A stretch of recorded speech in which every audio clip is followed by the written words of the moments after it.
Okay, episode 6, hot on the heels of episode 5. We're actually doing what we said a week after. Free the Hunter, Aldo and Mike here. So we just had a nice little get together, catch up on what we're doing. But just a recap on what we did last one. We started talking about New Year's resolutions and goals. This January, it's the new year. So we're looking at why so many people seem to struggle with this goal setting, with New Year's resolutions, etc. And we started looking at why an ADHD person might struggle in particular, or someone who has those ADHD traits. They might not be diagnosed, and they might not actually be ADHD, but they are struggling with those types of things. So I've got a slide. Well, not a slide, it's a Word document. So my creative capabilities don't currently extend to graphics and stuff like that. My creative capabilities come in the way I think. So I apologize for the total lack of originality in this. So I'm just trying to work out, here we go, share screen. Okay, cool. So yeah, it's a Word document, and I could use PowerPoint or any number of this, that, and the other, but I haven't got the wherewithal to learn those just yet, but I will do. These are based on the slides, the William Dodson webinar that we used the notes from last week. So I just wanted to recap this and use this as a basis for going forward. Not necessarily setting New Year's resolutions and goal setting, but maybe understand why those things don't work for us, and how we would use the information presented here to go forward. So on the left, we've got what we call the neurotypical, or the normal person. Interestingly, today in this Understanding Autism course we went on, we talked about the terminology of how we use, and we're using neurotypical and neurodiverse so that there's less stigma attached to it, and the recognition that the diversity of the way we think is maybe important and healthy in our society, that we want differences. It's good to have those, but we want to also be able to support people, for everyone to be able to have that fulfilling life. So neurotypical, normal, in this case we're talking neurodiverse, and we're talking the ADHD type. Dodson characterized these two on how the nervous system works. So he calls an importance-based nervous system and an interest-based nervous system. So in today's world, we need to be able to engage as the situation demands. You know, often children are in school, but they don't want to be there. But the successful child will be the one who can sit in the classroom, pay attention, do the tasks that the teacher asks of them, carry on like that. Likewise, in the workplace, you're in an office, you're working for somebody, or anywhere, it doesn't need to be an office, but you're able to do what is demanded of you by your employer, your boss, etc. So what we're seeing here, and that's how we need to, generally, the majority of people need to be able to survive in today's world. That's how the whole normal behavior, right? A child that actually follows the rules and is told what to do, and they do it, is considered a good kid, right? Yes. Right? Good kid. Yeah. The other one is a bad kid, and put them on the side or give them a timeout. Right, yeah. So it's kind of like a different approach. Yeah, and we look at that in times past.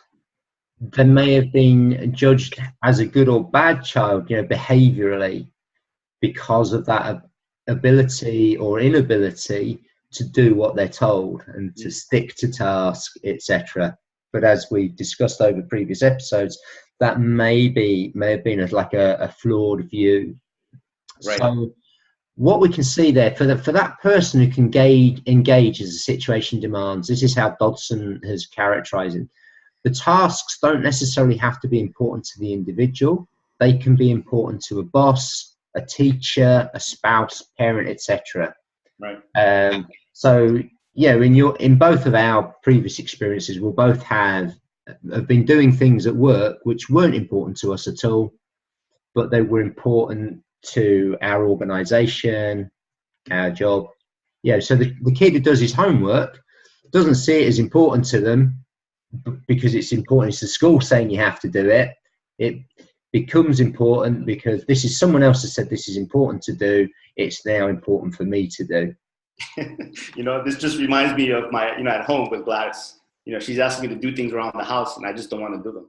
Yeah. Is it because I don't want to do them, or is it because I might have some ADHD type of? Well, I wouldn't. Yeah. So it's exactly that. So I speak to many husbands who do this, that, and the other, and it's like, I'm really impressed with you doing this list of chores that your wife has set you. And it's like line of least resistance, mate. Whatever keeps her happy, I'm gonna do it. And that's cool, and that's a really good way. If you're like that, and your partner needs you to do that, or your boss, it's clear that in today's current world, that is a great model of success for people. Right. The question is are you doing that? Your ability to do that, is that tied to the way you are somehow internally wired, and the way what we're now seeing your neurotransmitter levels work, your genes. In the case of ADHD, we're seeing genes associated which affect the functioning of the neurotransmitters and the way they transmit themselves from one bit of the brain to the other bit of the brain. So we're starting to see that there are these physiological differences. How that looks is that, I think for the kid, if you look at that, the task has to be interesting. So there's one child who can get on with their homework, even though it's boring to them, because they know that they have to do the homework and it will get them a good grade and this, that, and the other. The child on the flip side of that is just like who has an interest-based nervous system, and their motivational, their levels of dopamine don't get up according to the importance of not, getting attention for their homework. It's like, nah, I don't care. I don't want to do this. Right. And they go like I did. I didn't do it, and I started finding ways to get out of doing it rather than doing it. And I often may have needed to do more to get out of it than to actually do it. Right. This is the stuff that gets confusing for people. Well, why would you do all of that to get out of doing that? I was like, man, that was so boring. It looks so tedious. It's almost like torture to do it. So would you say you probably, like when you say that, is it that you're saying that you spent more time trying to get out of it than the actual time it would have taken to actually just to complete the task? Potentially, or the things I needed to do were more difficult. So like pinch my dad's credit card to forge his signature. It's not he didn't just leave his wallet lying around the whole time. There's all of this sort of stuff. That's my own personal example, but typically I would go up to my bedroom and I would have a computer game on, and I just wouldn't do my homework, and then I would have to find out ways of manipulating my little evidence book. I sometimes would have to write down fake homework, which I may have already done, which I could show my dad to sign off on, and then I would rub it all out and put the actual homework in. And so like it looked like my parents had signed it, but then where's the homework? Or I could say, well, I lost it, but I'd done it. Look, my dad signed off on it. Right. But there's a difference there. There's a difference. It seems to me like there's a difference between what you're saying about, interest-based nervous system and the approach to things. And then there's like bad behavior, right? Because now it's going to be hard to separate, because let's just say I have empathy. Now I get it. It's like, okay, now I get myself has these issues. But then how does a parent distinguish between, okay, this is like similar to like ADHD, interest-based nervous system type of behavior versus bad behavior? Well, to me, it's still if there's a danger in assuming something like bad behavior. Okay. Or in assuming the intention. Yes, there are behaviors which are undesired or undesirable, and yes, you can, even what I was in, you could call it is bad behavior. I would argue there was a root cause which wasn't bad. Okay. Yeah. And this for me is the same to all bad behavior. I still think we have problems with this. The problem is how people try to resolve their challenges and the choices that get made and the relative power of that root cause. So for instance, like the child who has the importance-based nervous system can overcome the challenge of the boredom. Right. Yeah. The child who has the interest-based nervous system and for argument's sake cannot overcome the boredom, they try and find a way out of it. Now, depending on the environment, which is the people we interact with and stuff, someone might be able to make that activity more interesting in some way. Yeah. And they might understand why the last child, why don't you want to do this? And maybe it just needs, maybe there are other things as well, and we'll come to that in a little bit, but maybe it's overwhelming, maybe they just want somebody to help them do it or be with them when they do it, stuff like that. So there are many other reasons that can tie into this as well. So I would probably have been more likely to do my homework if my mum or my dad sat at the kitchen table with me to do it, but I was put upstairs into my room on my own. Right. And when you look into the sort of the tips and tricks and all of that, one of the things is be there with your child. And how many families have their child working in proximity to where the parent is doing their homework, but the parent's not actively doing the homework for them? They just allow the child to be there and do it in the kitchen, maybe because mum's cooking dinner. That's so important, man, because, nowadays when usually people, when they decide to have a family, right, they plan things. It's like, okay, I can't wait to have kids because now we're going to have a family, we're going to spend time. And I think by proactively thinking like that, whether the child has an importance-based nervous system or interest-based nervous, it doesn't matter, because either way, they are already pre-committed to spend time always with the child. They'll do homework together, they'll play, this and that. Or typically today, most families are not planned, right? Kids are just had, right? And then on top of that, parents are busy. They have their job, they go to school, or they have two jobs, and then meanwhile they want their child to do things on their own. And meanwhile, they're not cooperating. So and now the child needs the attention, like you said, the interest-based nervous system. Maybe they just need the parents to be around, but then the parents are not around. They're not present. They're away. They're watching TV. They're doing, and now they don't. So now there's more conflicts. Yeah, exactly. Yeah, and this comes to, and this is why, for me, just looking at the child or the adult per se and assuming that there's an issue with them, and looking at how do we correct that issue, or how do we iron it out? And typically the medical model is some form of medication, which I'm not poo-pooing. I'm not saying medication isn't appropriate, but it's only looking at one angle. So, there are other angles that can be looked at to change the situation, change the demands, change the expectations. And I guess we should try and look a little bit more at that once we've gone through this. Then we can target that in how do we improve the ability for people to do things, set their goals, choose their life direction and stuff like that. But that's in terms of that. But I guess we're going to break into these as we discuss it, because that's the great thing about having a conversation. These things come up. So we look at that. Tasks don't have to be important for the neurotypical. They don't have to be important right now. So for instance, the deadline for getting this homework project or this work report done is 2 weeks time, but I'm going to work on it now because I know, well, actually, if I do it bit by bit and I spread it out over the 2 weeks, I've got this time now, I can do it.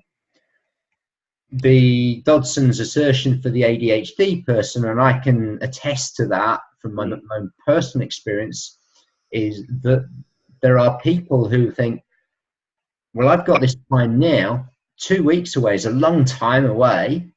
Oh, I'm going to do this. I was reading about cryptocurrencies today, and I saw this article, and I really want to read that. You know, I'm going to read that now because I can do this. I've got another 2 weeks to try and fit this in. Right. Right. Yeah. So something, and this is for the ADHD type person or that interest-based person, those stimuli being fired at them every day through the news, through the radio, through the internet, through email, through messaging. There's so many more things that are pulling at that person, right, to get them to pull them off track. Right. Yeah. So again, this things that can help with that will come later on. But you know, this is how you can see, like the open plan office is a nightmare for a worker. Access to the internet, getting notifications from all sorts of different things. You know, you check your personal email and you've got 23 subscriptions to various coaching and health newsletters that I have, and I'll sort of see that, and the headlines are always attention grabbing headlines because they want you to read their stuff on purpose, right? Yeah, exactly. So you've got very important. Everyone pulling at our attention.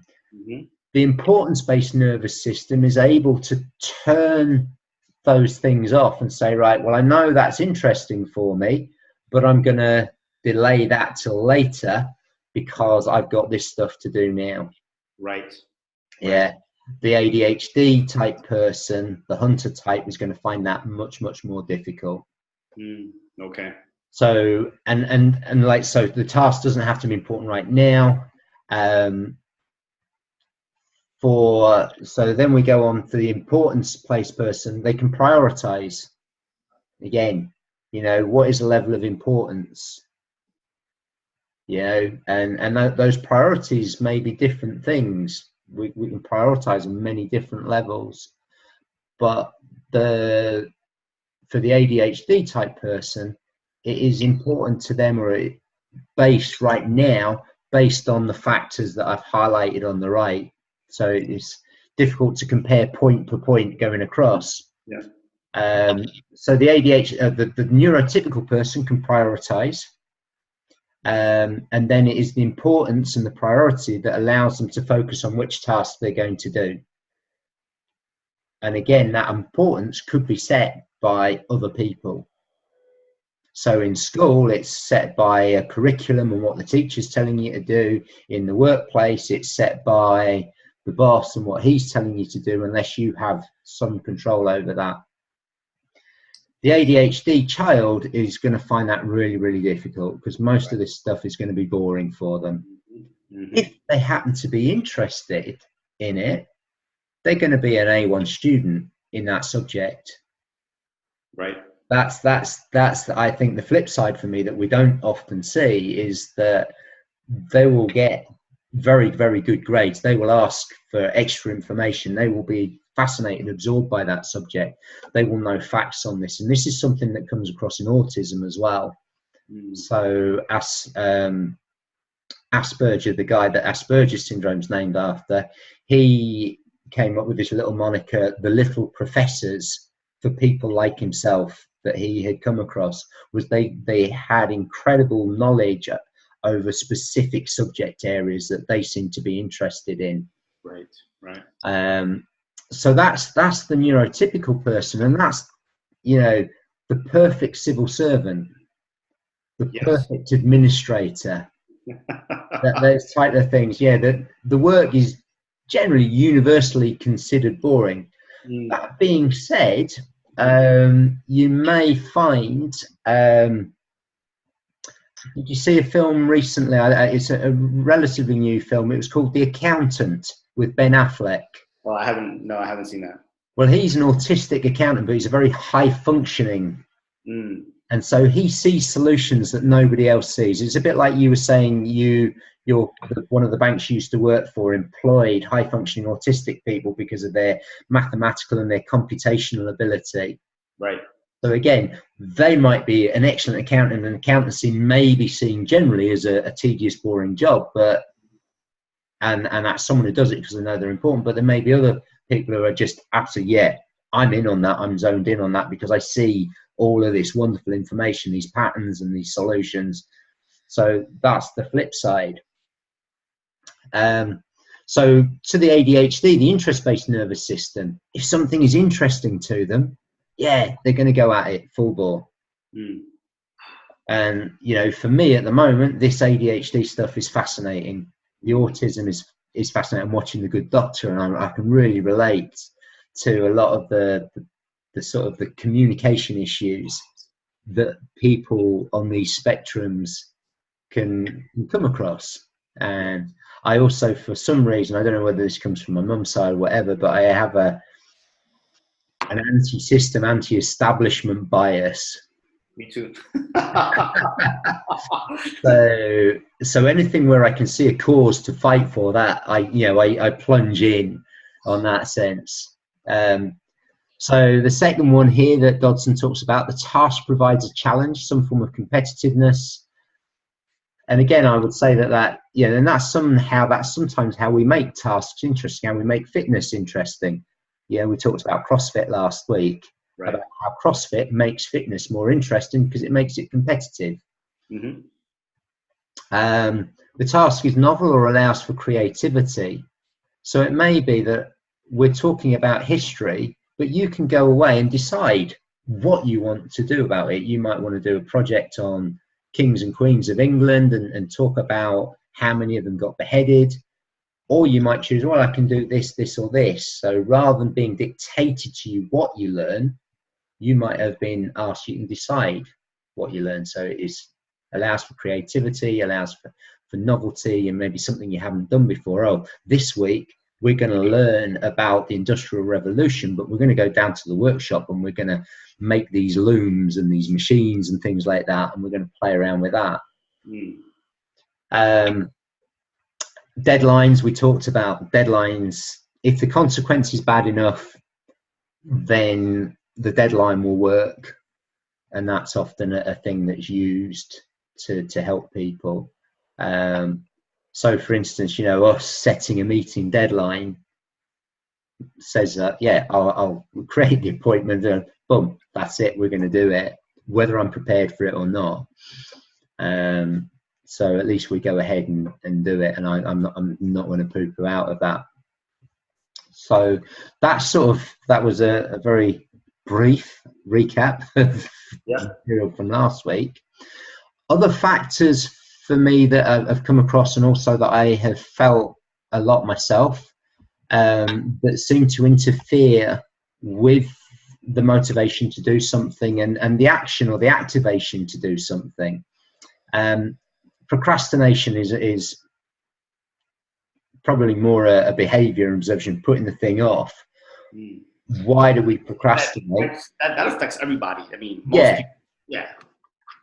Exactly. And many of the things that lead to the procrastination are the things that we've just discussed. So if the thing's not interesting to you and you don't have to do it now, you're not going to do it.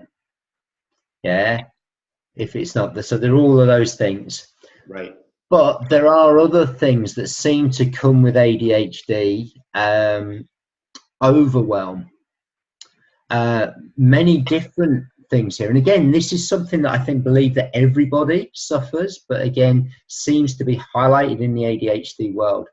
That overwhelm may come about from, for me, perfectionism. Well, I can't do that. Well, I can do it, but it will take forever because there's this, and this to consider. Okay. And by the time you get into it, it's like you get too much into the detail and it's not good enough. I won't put it out. So in a previous lifetime, I would have said, Aldo, we can't do today's podcast because I haven't got my slides together. Yeah, and it's like, well, they're just not good enough. They don't look good enough. If I put this out in the public domain, fucking hell, they're going to think I'm shit. I don't know what I'm talking about, whatever, because it looks horrible. It doesn't look professional. Yeah, Wow. it's That's very interesting because, like, well, first of all, like for let's just say regular, you know, like the quote unquote the normal kids, in terms of being overwhelmed, is just because they want to do just too much, and yeah, then so that's one level of being overwhelmed. yeah. They put too much on their plate voluntarily because Yes, they want to do too much, and then all of a sudden it's like now their life is like all over the place because they're not getting things done. That's one. yeah, Whereas a person with ADHD might feel overwhelmed just on one task. But yeah, because they picture, you know, so they may not have many tasks to complete, yeah. but one that you give them, because they're like not really 100% interested in it, Hmm. they might feel overwhelmed for that reason. Yeah. Okay. Other stuff that I've come across where the overwhelm might come in is partly what you've just said there. There's just too much shit. So, for instance, a lot of overwhelm for me is like, well, you need to do your homework, but actually, before I need to do my homework, I need to be able to get to my desk. And my desk is covered in clothes and cooking pans and papers and everything, and I can't possibly work on that desk. Mm. And therefore, I can't do my homework. But the overwhelm is actually what I need to do to be able to get started. Hmm. And I think that kind of like even anyone that doesn't have ADHD, that sometimes, you know, you look for excuses not to do something. Yeah, yeah, yeah. You know, first I gotta fix the house. Yeah, we do. Then I gotta wash those dishes. Mm-hmm. Then I can actually sit down and actually Yeah. write the one-page summary of a book or whatever. Yeah. Other aspects of overwhelm, the time, the perception of time. Perception of time. Mm-hmm. Yeah. So with ADHD, there seems to be, and this happens with everybody again. And to me, what happens is the ADHD type maybe exacerbates some of these things. So it either enhances or makes it worse. Right. It expands the scale and goes to the end of it. So you know, we have the sayings in our language. Time flies when you're having fun. Right. Yeah. Yeah. Mm-hmm. We also have the clock watching. When you hate what you're doing, you're always watching the clock, and every time you look at it, it doesn't seem to have got very far round. So, you know, time goes slow when you're not enjoying stuff, and it goes incredibly fast when you're enjoying stuff. The ADHD person seems to have issues with actually that perception of time far bigger, and monitoring time as it's going along. So, you know, we've talked about, oh, we're going to do an hour for this, and already half an hour is practically gone, and it feels like 2 minutes to me. Yeah. But then also, if this, I remember, I relate this back to when I was with my ex-wife. She would say, oh, can you cut the grass today? And I didn't mind cutting the grass, just the lawn mowing bit. And I think, okay. But I had it in my head, it would seem like that'll take a long time. And then so I end up doing what was interesting for me, and I'm like, oh, I don't want to do that. I can't cut the grass now because that will take too much time. I won't be able to do this and this, and I'd end up leaving it, and then I would start doing it as my wife's on my way home, and typically that'll be the day she left early, so she gets home before I finished, and she has a go at me. Why have you left it to now? Bloody hell, you know, all of this sort of stuff. But my perception of how long the grass cutting would take was actually well out of order, because I decided to time it one day.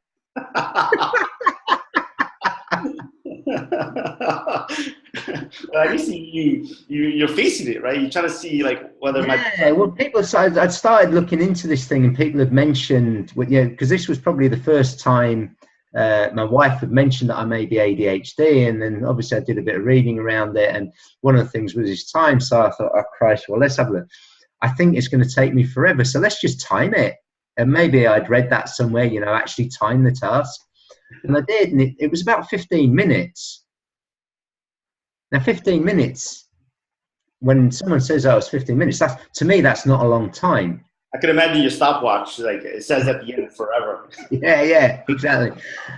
And it was like, then the addition, for Michelle, my ex-wife, cutting the grass wasn't just doing the lawnmower bit. It was getting the shears out and cutting the edges, and then cleaning all the cuttings up from that, and digging whatever else was left into the soil.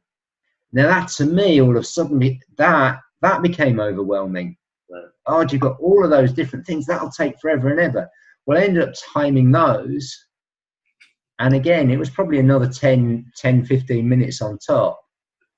Right. So then I learned, okay, this whole thing is going to take me half an hour. Mentally, it seemed to take a lot longer. And what I have subsequently learned to do is, if I've got tasks like that, I will give myself breaks and give myself stuff which I'm interested in between. So whether it's you came up with that solution or that approach, is that because it came out of you? Well, some of these things, these things have come out of me. Some of these have come about because of stuff I've read. Okay. And it's difficult to know about all of them. So it seems to me that if someone has ADHD, even from a young age, it's really good to start exploring it. Yeah. Yeah, studying it. I told you last week about university that I would wait till nighttime, till everyone else has gone to bed. I would clear my desk. I would have spotlight, exam papers, notepad, and a couple of relevant textbooks. And I would work for 45 minutes, half an hour, 45 minutes, play a loud song. Work for 45 minutes more, play a loud song, maybe have a coffee break. Right. And that was something I worked out for myself long before I had ever even heard of ADHD, to get me through exams. It turns out that when you look at that, is create a distraction-free environment. Well, my distraction was other people. So how did I create that distraction-free environment? Wait for them all to go to bed.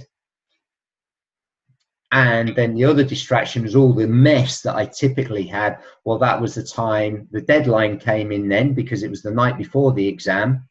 The clean up, the mess came in because of the urgency. So I would create that distraction-free environment on the desk. The loud music was a way that made me feel good and allowed me to, it was almost like interval training for revision. You have a rest from it, but you do something which pumps you up and energizes you and gives you that increased boost of dopamine again, which allows you to get on with the task in hand. Because as soon as that dopamine level drops, that's when you're going to stop. And you cannot physiologically in your brain create the connection to do the task. What about another approach? Like, for example, the person, let's just say, so one is maybe you on your own do the task, right? But if someone asks you to do the task, or let's say demands, like, okay, you need to do this today, right? And you're like, okay, resistance, right?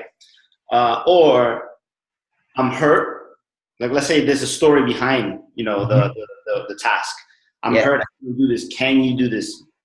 Can you do this task for me? And then from there, now your mindset is different. Yeah. Now you're not going to do it so it's basically the way the person asks. Yeah. Oh, very much so. Yeah. I see that. I see that with Jessica, and I see it with the kids at school.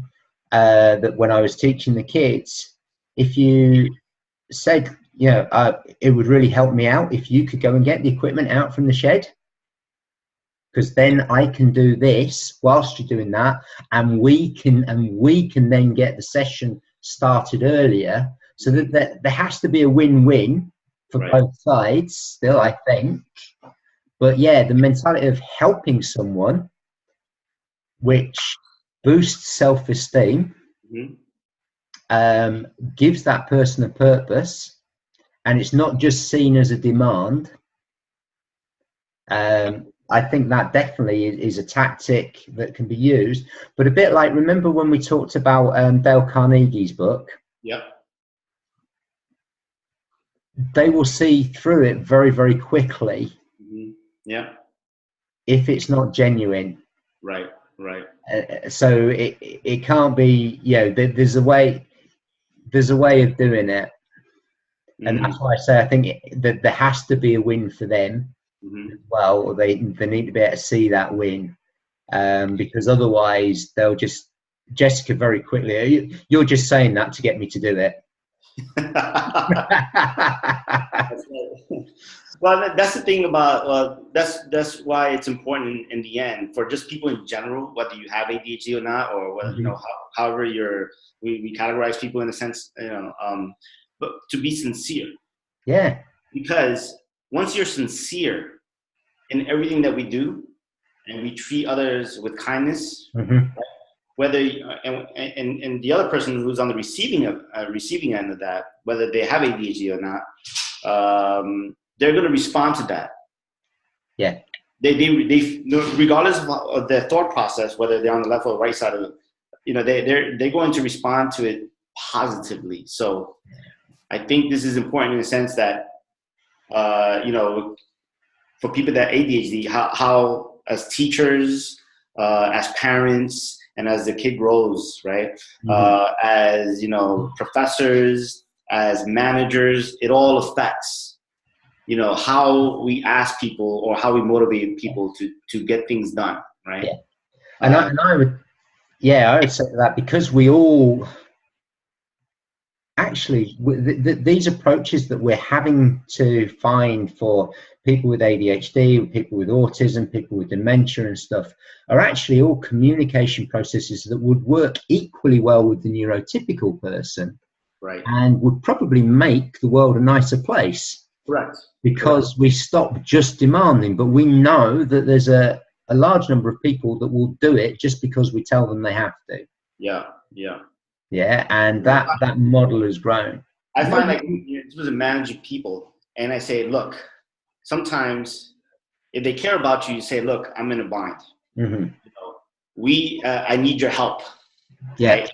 And now you have this group of people that it's 5 o'clock in the afternoon, they're about to go home, and you come into them with a problem that needs to be solved by Monday, right? Some people will respond, hey man, you know, no problem. Let's get it done tonight, right? Yeah. Some people say, hey, I'll come in on the weekend, and some people that rather say, look, forget about it. Let's just get it all done today. That's kind of like my thought process. I'll do it today, Friday, so like that the weekend I have it all to myself. Yeah. What do you need to get done? You know, so, and the reason for that is because the manager, and that's actually my previous manager, is the way he said it is like, and you respect the person, right, is why, you know, people respond. Well, whether you have ADHD or not, you'll respond in a positive way. Exactly. Yeah. So, and this is one of the key things. You know, if you're someone who's dealing with someone else who is of these ADHD tendencies, is learning how best to be as a person, to understand their needs. Right. Stand in their shoes, understand where they're coming from, then you can deal with them more appropriately. And every human being wants respect. Oh, I mean, that just shows how important it is to really understand this subject matter. When it comes to like managing people or teaching young people, or since, you know, for teachers, right? Yeah. Professors, managers, it seems like we need to understand this mindset to really do our jobs properly, or to really respond to certain situations. Because if we don't know this information, like I didn't know this information, and I'm a teacher, all of a sudden I said, well, this one kid is acting very different. You know, there's 2-3 kids. Let's take them out of the class. Let's put them in this other class, right? Along with these other kids that behave the same way. And let's put a specialist, and let's put doctors, and let's give them medication. And I think that's what happens, as opposed to, you know, instead of like, you know, potentially scolding them, or to do things, they just need to understand a different approach. Yes. And maybe an optimal approach is to actually be able to communicate in a way that both kids with the ADHD or not can respond positive. Yeah, very much so. Because even the person who can deal with do the important things now, you know, the importance-based nervous system, the long-term drudgery of doing that over and over and over and over with no respite and seeing no way out will eventually lead to something, whether it's physical or mental health. There will be something that happens alongside that. So from the physical point of view, there's someone who sits in the office all day long, physically for 50 years, that's going to knacker them in some way, shape or form. It's going to Right. take time off their life expectancy. There's going to be various disorders, health issues that come about because of that. But from a career point of view, they were able to do what they needed to successfully because it was important for their career and for their employers, etc. But they managed to negate their health. You know, so there are you're right, it's like it's important for everyone.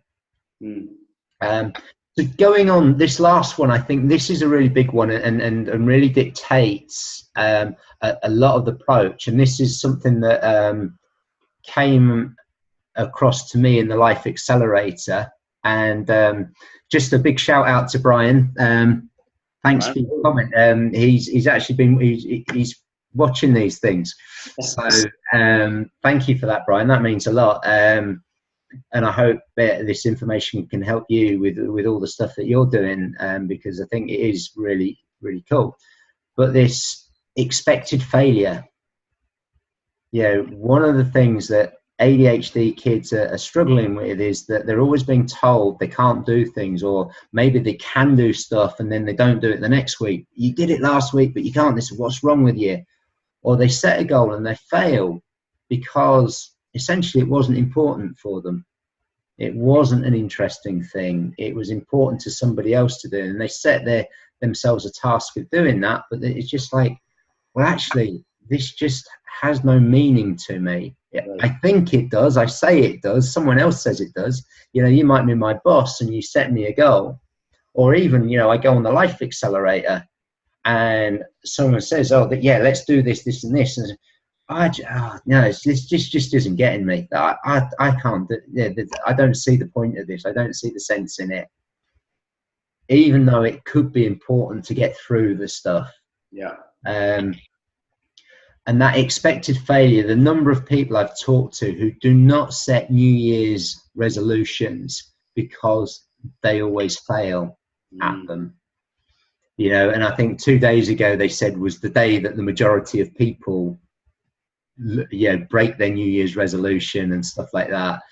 You know, and what you were saying last week about, well, if you have to wait till New Year, it's not important enough for you. But what we're seeing as well with the ADHD, what defines important? You know, and this is the thing is like, I don't think ADHD people work in levels of what's important. It's more of a feeling. I want to do this. Right.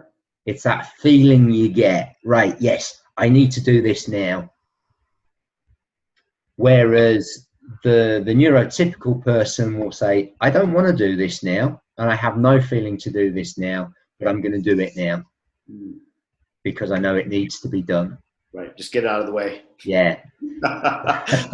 Yeah, exactly. And to me, I sometimes manage to do that, the get it out of the way thing, but it doesn't often work. And we've tried that with Jessica. Yeah, why don't you get your homework done the night you get it?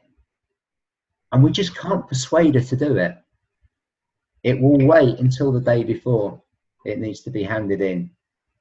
And it's really, and we're still learning how to try and work with this and how to find ways and stuff like that. But so it is, so that expected failure for the ADHD type person is often a reason why they don't commit to stuff. Well, that's interesting because like how many issues out there in society has to do with that, right? Like, for example, like you just said that, and I'm imagining a person saying, well, I'm not going to say I'm going to do something because I never do it anyway. They don't even have to actually physically say it. They can just think it. Yeah. And just that alone affects how they go on in their lives. Yeah. Right? You know, one of the things about fitness is that no matter how, you know, how much how much money the person earns, or their level in their company, whatever it is, but when they're working out and they say, oh, I can't do that, it's too heavy, but they haven't even picked it up yet. Like, it's too heavy for you. You haven't even picked it up yet. Yeah. So it has nothing to do with the weights. You know, I was telling like that mindset is probably, you know, it's affecting other things in your life as well. Yeah. You know, And as a result, that self-speak, I guess, so, Mm-hmm. self-talk, as I hear the term, Yeah. is important. And if you have the ADHD problem, then that might be another level of complexity. Yes. Yeah. And this will, when we get into the next bit, some of this will come out. But if you don't know that you have ADHD, or you're not aware of anything like that, yeah, and you continually set yourself your goals and you fail them, but you don't understand why you're failing them, right, that's where the low self-esteem starts kicking in. And when someone says, like, so when Brian talked about goals on the Life Accelerator, I was going into internal meltdown. And here I am, taking the affirmations, right? As if, what are your things you want to accomplish, as if failure was not an option, right? And then, and then work them way back into medium-term goals, to daily tasks, to plan your day power. I can see how that, overwhelming, I guess. Yeah, and it was just like, I know I'm 51, and I know how this hasn't worked for me in the past. Right. Yeah? And if you think about, look at all of those people who paid the money on the Life Accelerator course and didn't complete it. Yeah. Look at all of us who have carried on, but these team meetings have dropped off. Yeah. So we're merging groups and stuff, and people are coming in and out. Me and Jason went out of the meetings for a while, we've come back in. Yeah. All of this sort of stuff. We talked last week about ADHD people being self-development nerds. They're self-development nerds because I think one reason is because they keep failing at what they think they should be able to do. And that's the key thing, is what they think they should be able to do. There's a lack of understanding about their neurological makeup. And because the neurotypical, this is the majority of people, not everyone, but a lot of people, we want to be able to fit in, and we want to be able to do what everyone can do. We want to be seen to fit in, not abnormal. And so you keep trying these things, and it's like, well, he can do this. He sets his goals and he gets them done. Why can't I? Right. This is where the information on whether it's an importance-based nervous system or an interest-based nervous system, I quite like that characterization for now, it works for me, is that, that all of a sudden changes how we choose things, how we decide what we're going to do in life and stuff like that. Because saying something is important, and I've done this, I've rationalized many times why I should do things. Oh, well, this job will be good because I can earn some money, and then I can study on the side, and this, that, and the other. I get into the job, and it's for me at the moment in the fitness industry, I could quite easily go and get a part-time job as a gym instructor, but I know most gyms that I will go to work in will run a philosophy that I just don't agree with. Yeah. And now I'm at a stage where I literally, the pain of trying to do that, I can't. It's like I cannot sit there and keep my mouth zipped. Get on with it. And that's why I thought of the coffee shop job, because I don't have a strong philosophy about so I can get by with that, and then because I know the money is important. No, but I know what you mean. You have to believe in what you do, and I don't think, regardless whether you're ADHD or not, you should always do that. That should always be a value that we should follow. Yeah, but how many people? I can't blindly do something unless I believe it. Yeah, if I believe it, it's like I'm not doing it. It's just I can't do it. I don't care how much money it is. Yeah, exactly. And I can't even imagine, whether you have ADHD or not, like how you can actually move forward. Yeah, but many people can. Many people work their whole lives because they know they have to work. Yeah. And they work for companies that they don't necessarily believe in. or they do work that they don't like doing. And this is, this is why Simon Sinek talks about 80% of people being unfulfilled in the workplace. And his whole start with why thing is about that passion, that purpose, something you believe in. And if if we look at that interest-based nervous system, that was the fifth point. Right. A new area under research: passion for the task or the area of the task. Cynic talks about, or maybe not even Cynic, Go Giver. It's in one of those two. Talks about the bricklayer. Bricklayer doing a cathedral. Yeah. So it's in Italy somewhere. It's in the middle of the sweltering heat. Yeah. Yeah. And one bricklayer is asked about his job, and it's like, oh, it's really hard. It's hot, it's dusty, they don't let us have water, and there's, have you seen the size of this cathedral? How many bricks have I got to lay for this? Then there's the person who has the passion for it, and so, well, it's a cathedral, and I'm a man of God, and what more could I do, right, to build a cathedral so that God's work can be done? Right. Yeah? And for him, it becomes easy. So that's the passion thing, the interest. When something is interesting, passionately, people ask me, how do I know so much about what I know about cancer, fitness, and this, that, and the other? It was easy for me. I had cancer. I needed to know it. For me, that was the way around it. Now, not everyone would do that. They would listen to their doctor, maybe. I didn't. I contested everything my doctor threw my way. But that's one of those things. But then, if someone says to me, well, you should work in that, you should write a book about it, I get all nervous because I've attempted writing a book several times. And I know, well, in the past, I failed every time. Right. So I have no record of success to build my esteem on. So then it all becomes tricky.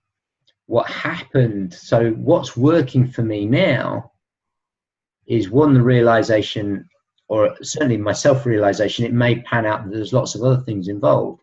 But if I understand myself as being ADHD, I have an explanation and I can see ways around now doing that. So now we talked about the perfection thing.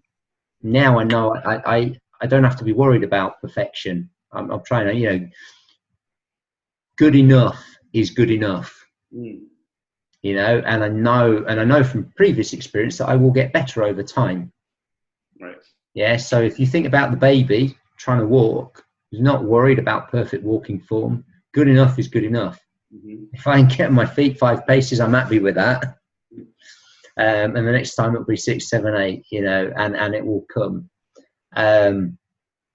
I know that overwhelm, big things aren't great.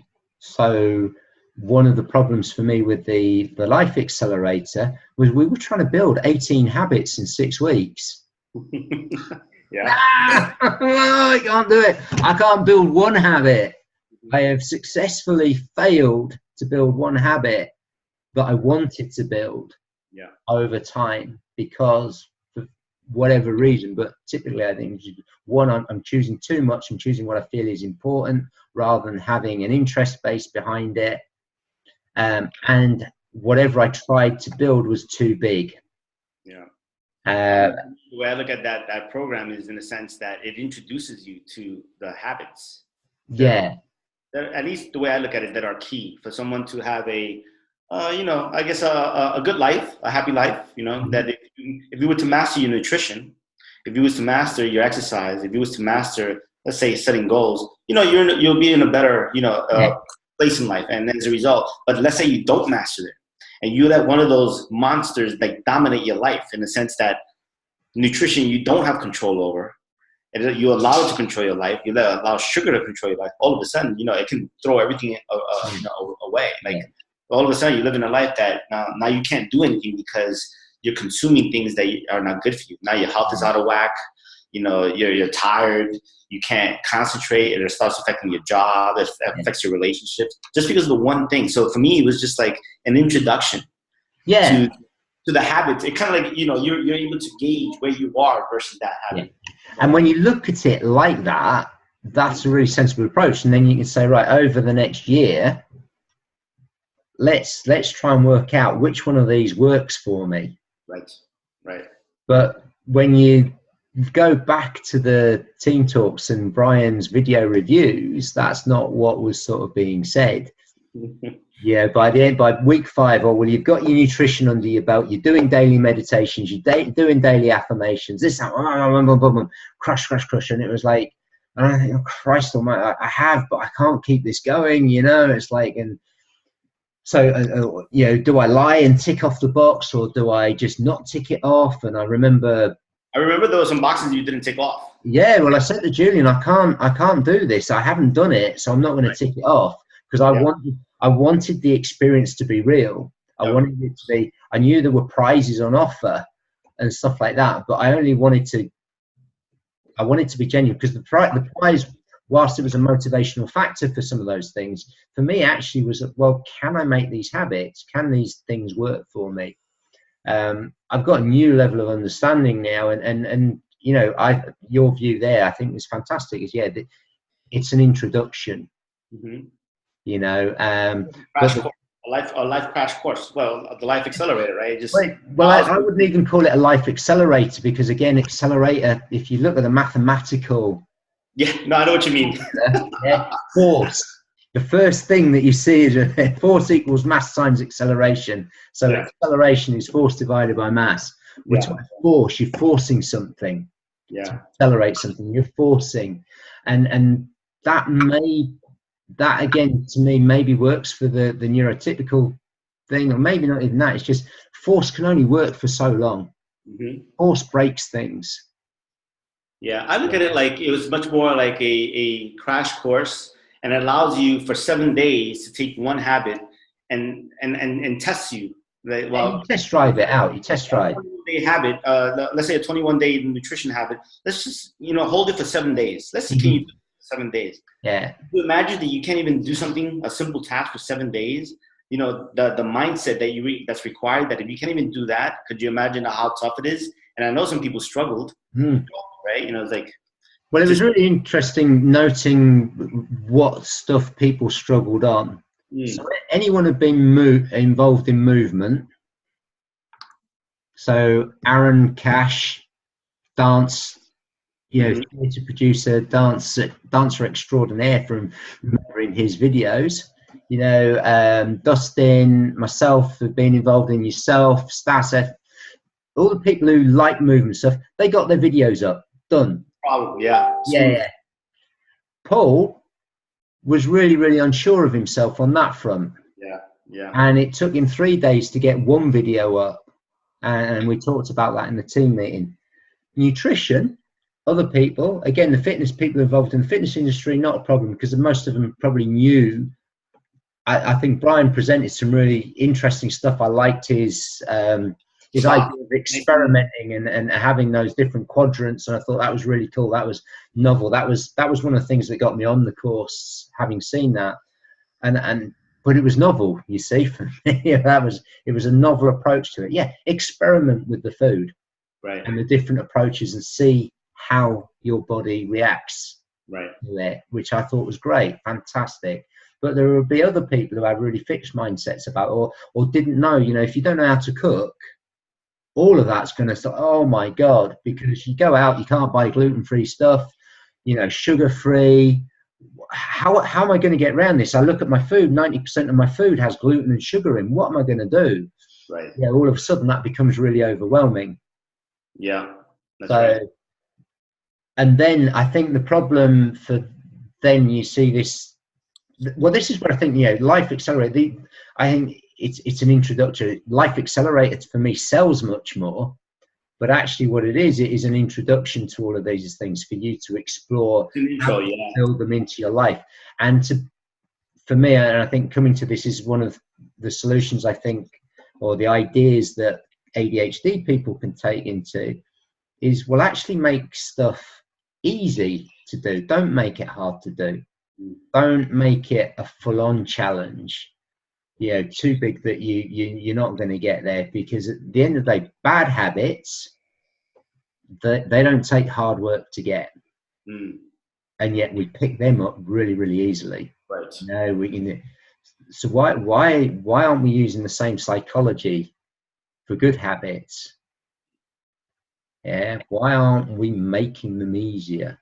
And I don't know if you remember, I sent around a PDF to a couple of people, which was the 1%, or it was the progress solution.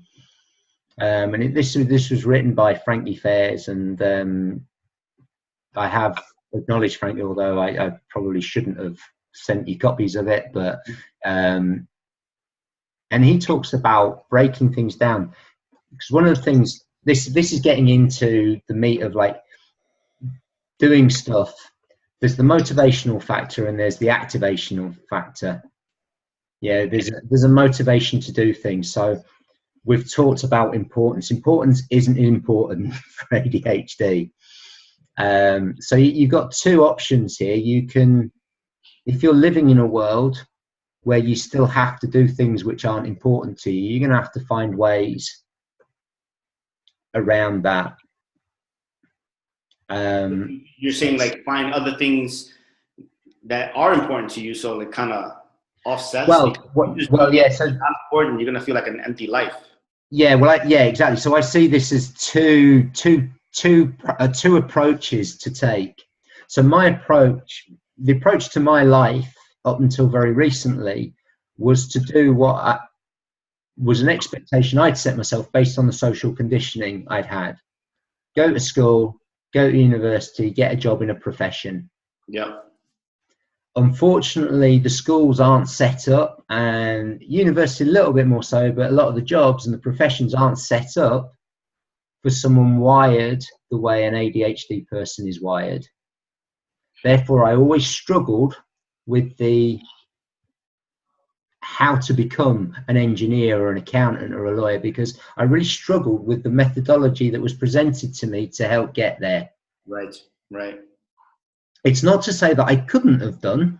Now, during that time period, did you know? You didn't know that? No. During that time period, I didn't know at all. You were just like, yeah. And some people, there will be some people who didn't know and still managed to do it. And this is the thing. Now that I know, okay, how do I work? You can start finding tactics. So like I mentioned, the grass cutting is never going to be interesting for me, but I know that for other people it's going to be important. So if I live in a house that has a garden and someone else wants that garden maintained and I need to do my fair share, I'm going to have to find tactics to do that. And that's things like having loud music on whilst I'm doing it. That's, timing it so that I have a more realistic impression of how long that's actually going to take. Maybe set myself, chunk it down. So if I think, oh Christ, I can't handle an hour of grass cutting, I'll chunk it down. I'll do it in 10-minute chunks and reward myself with something in between. Read an interesting article. Are you familiar with the term gamify? Yes, yeah, exactly. That's a similar thing. Yeah. So yeah, if you tell me about gamify. Yeah, I'm saying like in a way you figure out a way, like some, let's say, boring task, but if you apply a game against it, and you just create it in your head, right? You just create it and then say, okay, this thing that I don't want to do, can I get it done in 15 minutes? And then from there, go, and then just go at it, right? Yeah. And then you got it done, right? And then whether you did it in 15 minutes or not, it's like fine, but like finally you got it done.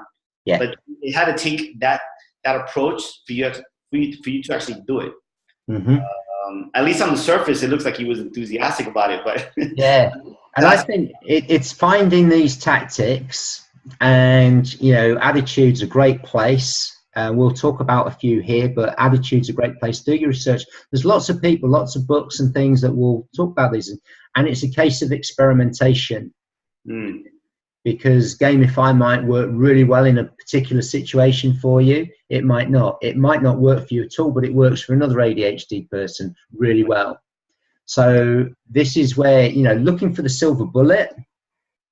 Yeah, I think you've got to forget, this is a long-term process. This is gradually, one is being aware of who you are. I mean, this is the first thing. So yeah, we jumped a bit here. And I think actually there's a really cool slide on this here. So this is Susan Lasky. It's another webinar, and this is about getting things done. So she talks about, I'm just going to go up again. She talks about overwhelm and stuff like that. But here, self-awareness. You need to be aware. Are you that ADHD type or not? If you're not, and you don't know anything about it, it's going to be tough. And it's like you could go wandering on in the wilderness for a long time. But hopefully now the knowledge is getting out there. This is why we're doing these podcasts, why we're talking about all of this stuff, so that when someone hears this, they're like, oh yeah, I'm a bit like that. Yeah, I can look into it. Well, I think you just planted the seed there in the sense that, okay, one thing is to be aware of it, and then from there try to work it out in your life, apply those principles and things like that. Yeah. But I think, like you said, because it's a long-term process, it's a long-term educational process, and then we also grow with the introduction of this level of awareness. I think it's important to be part of like a community, an ongoing community where just discuss things kind of like the way we're doing. Yes. And they get to know each other, they learn from others, and then the educational process is just accelerates it. Yeah, exactly. And that self-awareness comes on many levels. So for me, last summer, there was that, I think it had been niggling away at me for a while, but there became this, overall this awareness, I was different. I believe it's ADHD or some variant of that. But I was different, and there's that self-awareness. And so then you start doing the research, what can I do about it, which is what I've been doing for the last 6 months. And then you get the self-awareness as part of a process. So this is for me, the goals we should do, that one of our goals should be that of self-awareness. Yeah. And again, I believe that's for everybody, but for the ADHD person, I think, who's not getting on, who's struggling, then this becomes one of the goals, is self-awareness. Where do I mess up? What, I believe I have a why to the messing up or the challenges. Then it's to start understanding where those challenges come. And on this slide, we say here, including your overwhelm triggers. So, if I'm being stopped from doing something because of overwhelm, what's triggering that overwhelm? And it's understanding that. This second part, though, that she's got here, self-acceptance, to me. Oh, by the way, I don't see anything on the slide. Just it's like a. All right. Have I not? All right. Okay. So first share, and I need to share screen again, and I need to hear. So okay. There we go. Do you see that now? Do you see? Yeah, okay, cool. So sorry about that. So we got self-awareness. Self-awareness is great. And a lot of people become self-aware, but then with that self-awareness comes guilt and shame and low self-esteem for many people, depression. So many ADHD people get diagnosed for depression, but not for ADHD, because depression is a more obvious thing to be able to diagnose. Is it because they feel like they're broken? I guess, yeah. I mean, I look back and I think, Christ, that's 40 years of my life that could have gone differently.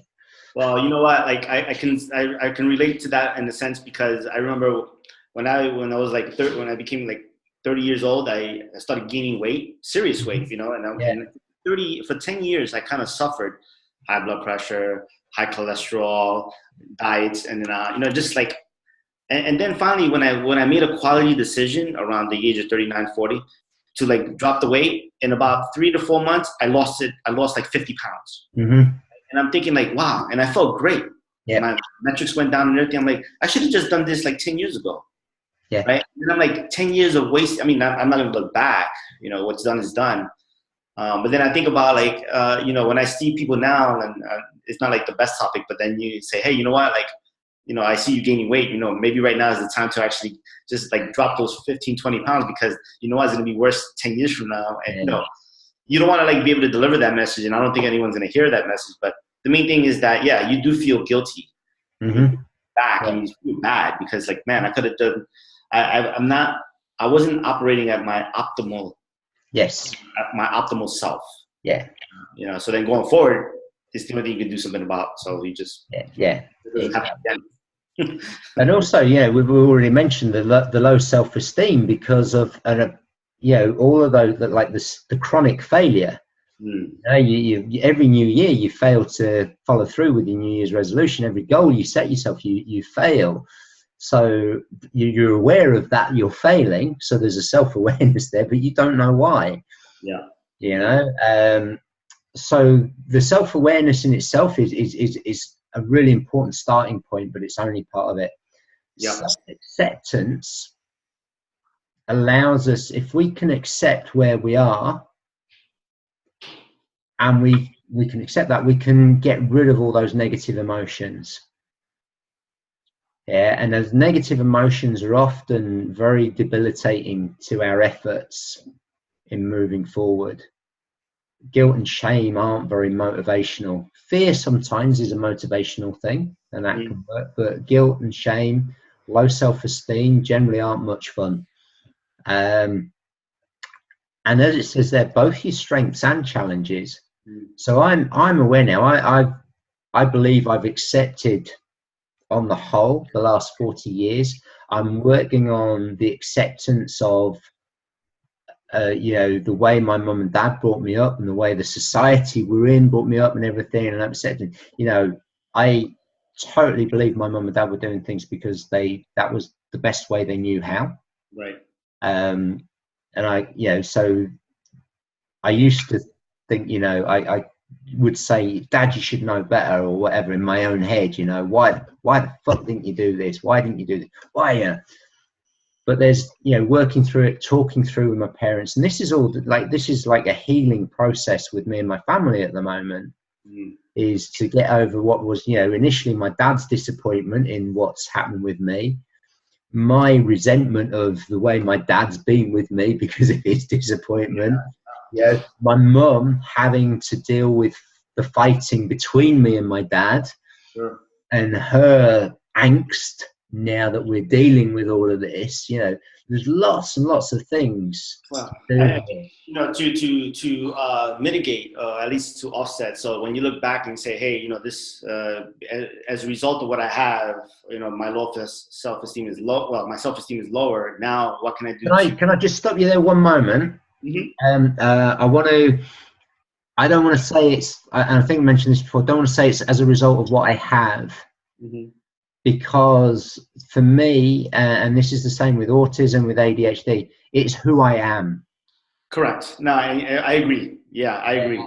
And because if we talk of it, if it's something I have, it's more like an illness. Yeah, no, you're right.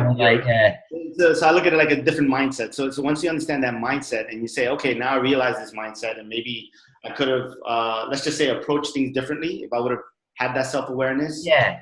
And people around me had that understanding as well, that I have a different mindset going forward to increase my, my self-esteem.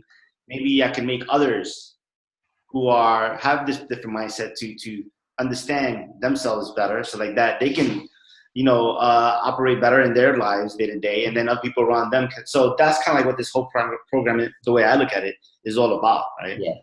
Yeah, very much so.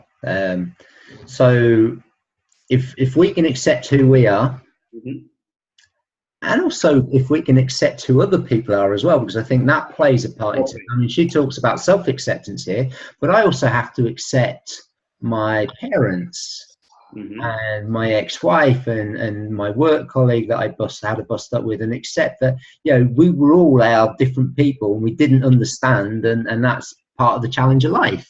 Well, that goes back to this is just life, where we talked about forgiveness. Remember that? Yeah. Well, this is what brought all of this to a head for me, was the forgiveness.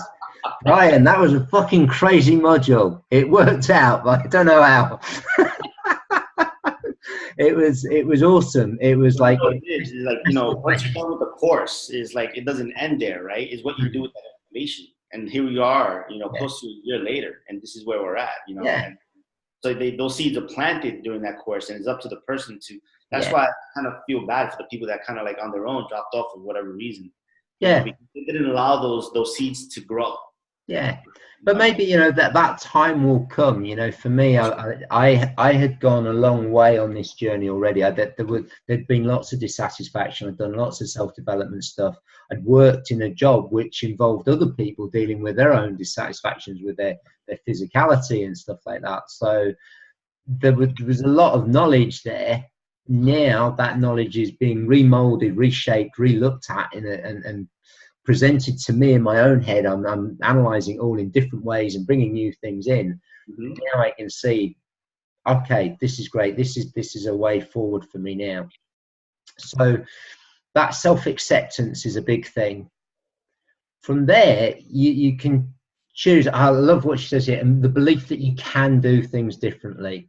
Right. So again, we have, each of us has choices to make.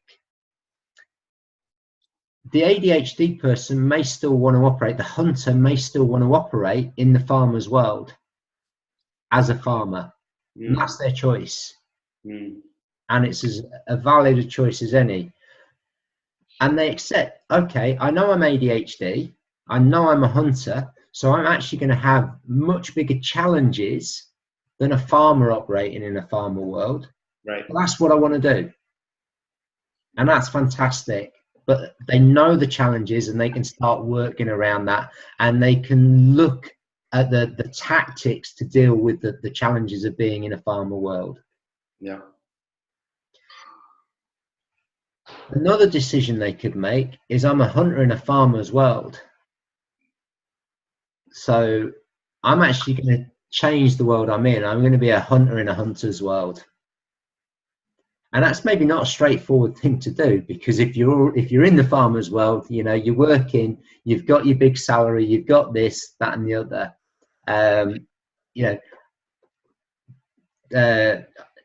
Brian, you know, when he looked at it, he felt something was wrong. Now, I'm not saying Brian's ADHD, but what he did was a tactic or a strategy that an ADHD person could use, is that he sat there and he realized stuff was wrong. He was sat in his ski chalet with Richard Branson and all those other people, and he realized what he was doing was wrong for him. And he had the resources and the wherewithal and the awareness to say, right, I need to get out of this. And he got out of it and he started podcasting. Right.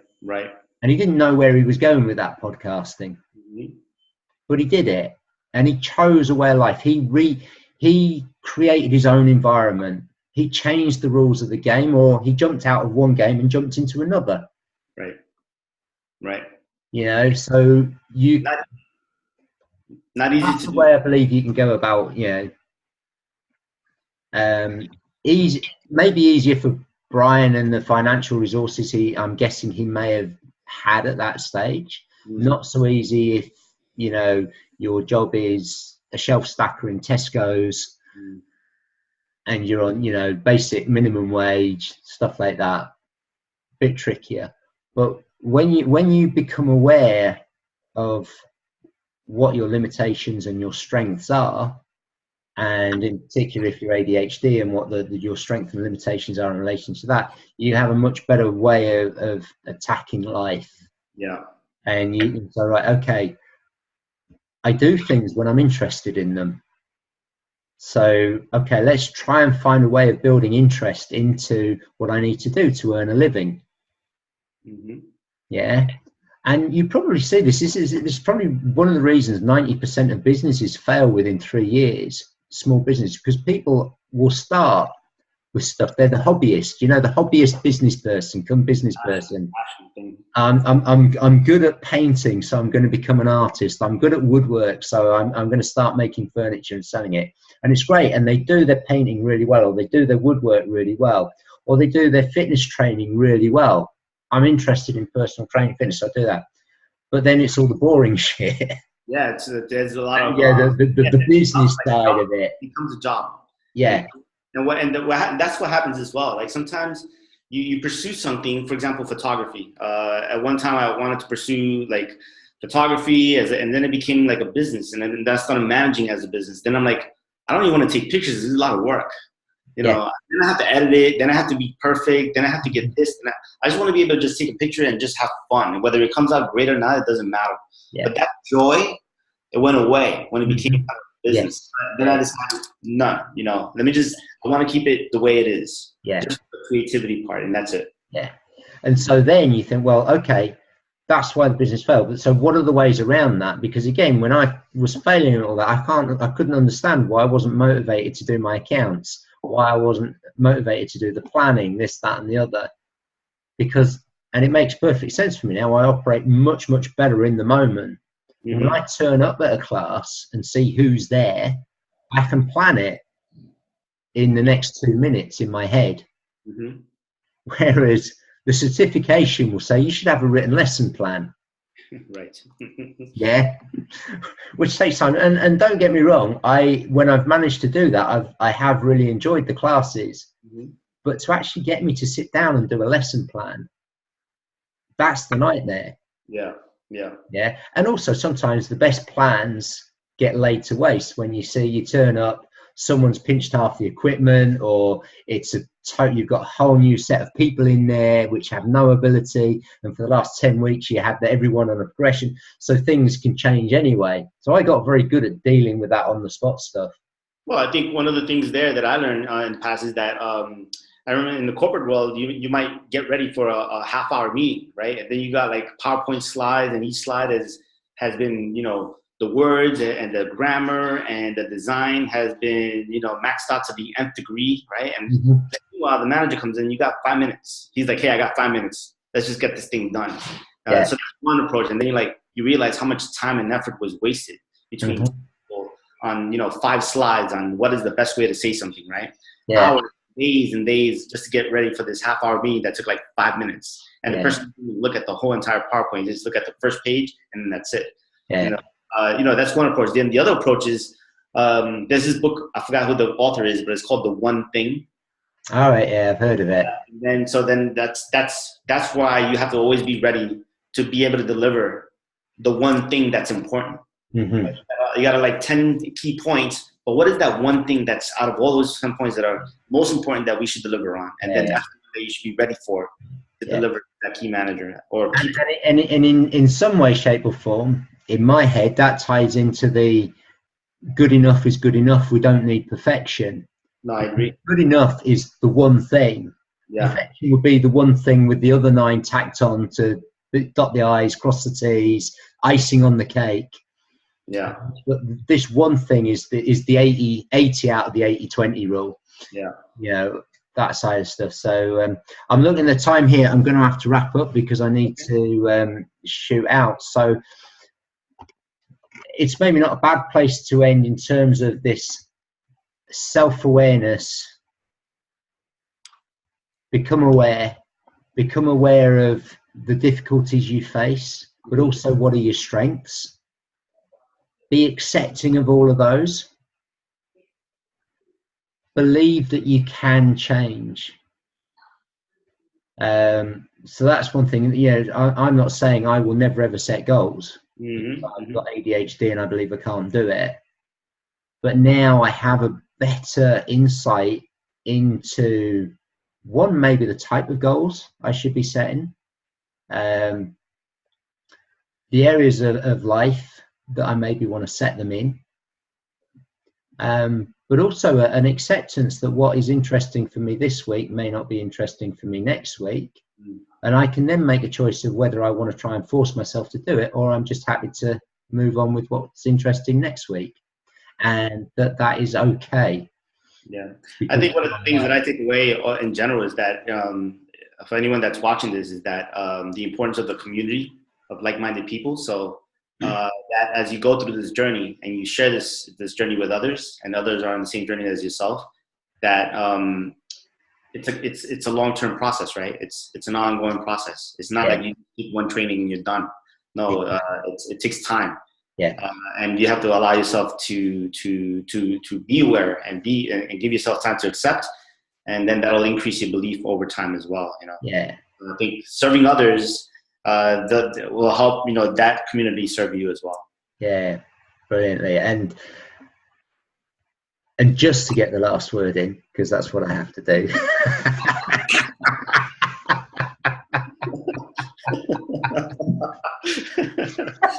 No, but that's why I pitch it to you. So like that. Yeah. So I really like that. And there's a saying: if something's worth doing, it's worth doing well. Mm-hmm. And that's trotted out a lot. I came across a book that talked about it in a different way and said if something's worth doing, it's worth doing badly. Because typically the first time we do something, it will be done badly. Yeah, that's a good point. And we have to have that first time. And this is maybe where some of the overwhelm comes in, is that if you believe that if it's worth doing, you have to do it well, do you have the mental wherewithal can you make that jump from where you are now to what you see? So can I do podcasts as well as Brian? Well, when I first thought about it, no way. Mm-hmm. But if that stops me from doing it, I lose out. Right. The saying, if something's worth doing, do it well, for a lot of people makes it difficult to make that jump. But when you turn it around, so if something's worth doing, it's worth doing badly, because you can improve on badly. Right. And you will get better over time. And here we are, and we're doing these podcasts, and we're 6 in now. So that's cool. Sounds good to me, man. This is great. Another wonderful episode. So excellent. And maybe on next session, then we maybe recap a bit more on the specific tactics and strategies that people can take and to experiment with, but also to try and don't be limited to what we say. Maybe an idea for the next one. Sounds good. All right. Well, cheers, Aldo. All right. Cheers. Goodbye from Free the Hunter, episode 6. Rock on. Take care, Aldo. Right. Where do I? Oh, there we go. Stop.